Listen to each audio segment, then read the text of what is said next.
Throttle sauce goes to a motorcycle convention for nudists. The Michigan winters can't keep one group of racers off the racetrack, and one lawsuit threatens to upend track days for everyone everywhere. This is all the sauce.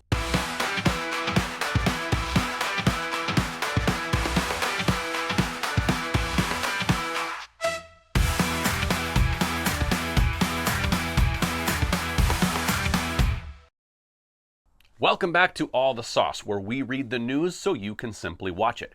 Here's everything you need to know for January 16th, 2026. AIM Expo wraps up the 2026 convention from the Anaheim Convention Center in California, and the atmosphere was electric. No, I'm not kidding. There was a lot of electric bikes. We were on the floor this year with the AIM Expo, visiting with all of the exhibitors of all kinds, and have a ton of exclusive content that will be coming your way in the next few weeks. We had a chance to preview the new Alpine Stars R7 helmet, the new Cardo helmet with active noise cancellation, a clever trailer hitch lift system from Atlas Lift, and some nifty gloves from the guys over at 5. But beyond that, it was the naked bikes taking center stage. I mean, they could not be ignored at this year's convention. Every manufacturer, big and small, had them front and center. Now, for the hardcore sport bike folks out there, the full-fairing super sports aren't going anywhere, but it's clear that naked bikes are here to stay in a big way. And we could say the same thing for the electric bikes. We saw everything, like I said, from scooters, pit bikes, dirt bikes, ATVs, cruisers, and even a Chinese electric chopper. Now, whether any of these trends will catch on with fans beyond a convention floor, that remains to be seen. Riding season's over, you say? Well, tell that to these guys. The AMA Ice Race Grand Championship is headed back to Michigan with 2 full days of racing, February 7th through the 8th at Leisure Lake Family Campground in Sumner. The event will bring together ice racers from around the country to compete across a wide range of classes, all with one major prize on the line, an AMA National Number 1 plate. The Ice Race Grand Championship is the only event where amateur ice racers can earn a bona fide national championship.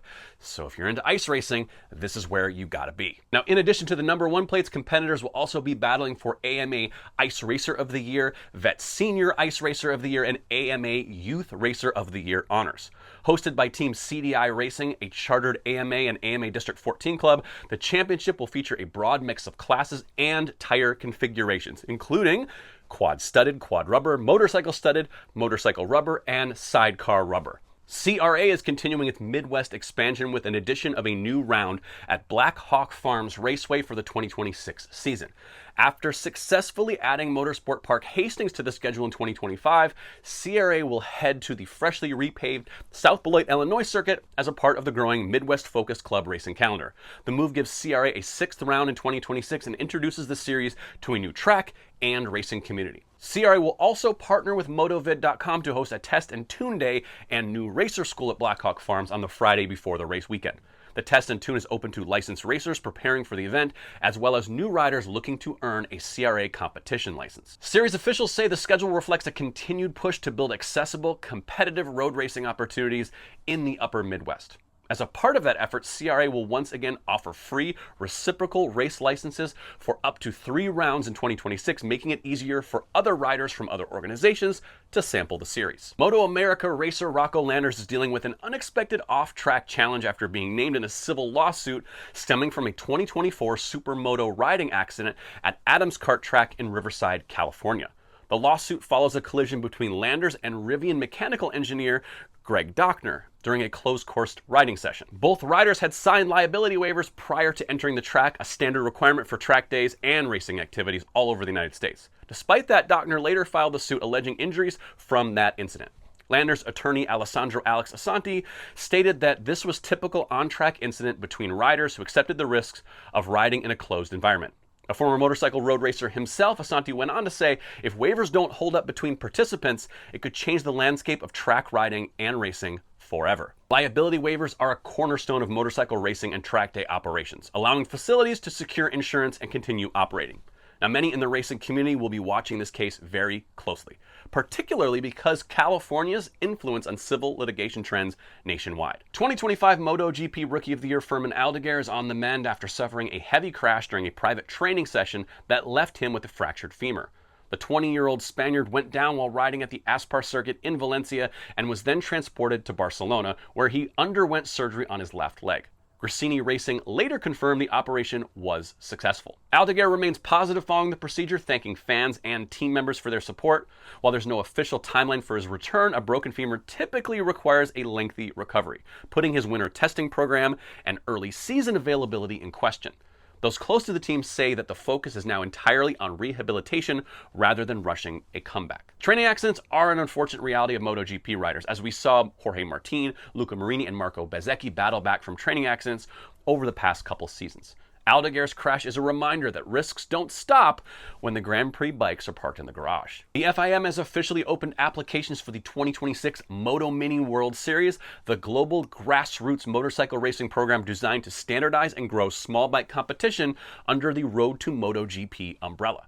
National federations and continental unions around the world can now submit proposals to host their own Moto Mini Series next season, with application window open through February 28, 2026. The program features two classes, 160cc and 190, with the 190cc category reserved for groups that have already run the 160 series. Hosts can apply at one of the formats, a National Cup, a Regional Cup, or a Continental Cup, and each of which must include at least 5 events and a minimum of 10 races per class. The initiative is part of a broader effort to give young riders around the world a more consistent and competitive pathway into the higher levels of motorcycle racing. The 2026 Daytona 200 purse just got a little bit fatter with the announcement that this year's winnings will be a combined $250,000, a 43% increase over last year. The 84th running of the Great American Motorcycle Race will be held on Saturday, March 7th in, you guessed it, Daytona. The winner of this year's 200 will earn $50,000, the second place finisher will earn $30,000, and third place will earn $20,000. In addition to that, the total purse of $250 will pay out through 30th place, with each rider finishing 21st through 30th getting $2,500. Along with the bigger payday, the 2026 Daytona 200 will award AMA Super Sport National Championship points for the first time since 2014, which means teams and riders looking for that national championship will not be skipping the event this year. Dunlop has been named the program spec tire company and will supply Moto America premier entries with 10 tires per rider. Additionally, the Speedway will pick up the Dunlop tire bill for the first international finisher in the 200. Moto America President Wayne Rainey said this year our fans will see some of the best racers and teams in the world battling for $50,000 winner check, with the additional incentive of earning valuable Moto America Championship points. We're looking forward to an incredible week of racing from March 5th through the 7th. So get your tickets now. Additional prize money will be handed out pre-race as Moto America will host the 5th annual Pit Stop Challenge on Friday, March 6th. The Pit Stop Challenge features the top teams at the Daytona 200, showcasing who has the baddest pit crew of them all. And now we step into the motorcycle rumor mill with a segment I like to call Throttle Sauce Paddock Talk. Could VR46 be giving Ducati the slip for a rival Italian manufacturer? Louder and louder noise is coming out of the MotoGP paddock of a potential manufacturer flip-flop for Valentino Rossi's race team. Last year, all the buzz around VR46 was Valentino's ties to BMW in GT cars, possibly leading to the German manufacturer eyeing a move to MotoGP. While the talk about BMW has really cooled off, the idea of Rossi making a big move with the team has heated up. Rumors have been swirling about him possibly selling the team, or at least a large stake in it, going into 2027. And now the team is being linked with a move to Aprilia. Honestly, it would be tempting for Aprilia to get themselves into the Valentino Rossi business. But obviously this is anything but a done deal.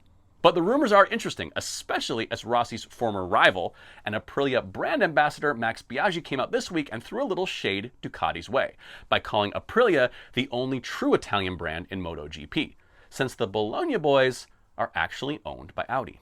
And now for the Throttle Sauce social media saucy clip of the week. This one comes from Benjamin Baldini whipping around his sport bike in a parking lot like me riding a shopping cart when I was 12. He's a lot cooler. Well, that's all for this week, but please, as always, like, follow, share, subscribe, mash all the buttons so you get all the throttle sauce that you can possibly imagine. Now, if you're in the business of motorcycles and have a press release we need to see, or you're a social media influencing rider that has a clip that you think should be featured here, please reach out to us at pressreleases@throttlesauce.com. And until next time, that's all the sauce.